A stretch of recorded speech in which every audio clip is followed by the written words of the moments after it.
Hello hi friends, welcome to my channel. ఈరోజు అయితే mummy అయితే ఇంట్లో హోమ్ మేడ్ పానీపూరి చేసిందనమాట.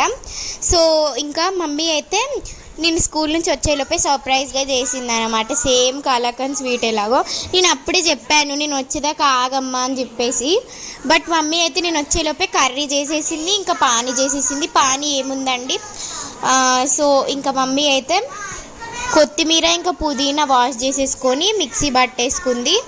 ఇంకా అందులో కొంచెం పింక్ సాల్ట్ వేసేసింది. తర్వాత చింతపండు పులుసు పిండేసింది అన్నమాట. అంతే. ఇంకా ఆలు బఠానీ అంటే ఇంకా బఠానీ ఓవర్ నైట్ అయితే సోక్ చేసేసుకొని చేసేసింది. ఇంకా ఈ ఇన్స్టాంట్ పానీపూరి చిప్స్ అయితే అసలు చాలా బాగున్నాయి అన్నమాట. నేనైతే మీషోలో పర్చేస్ చేశాను. ఫస్ట్ అయితే ప్యాకెట్ చూపెట్టాను కదా. సో బట్ ఇక్కడ సూపర్ మార్కెట్స్లో దొరికేవంత బ్లో అవ్వవు, టేస్ట్ అయితే బాగుండవు.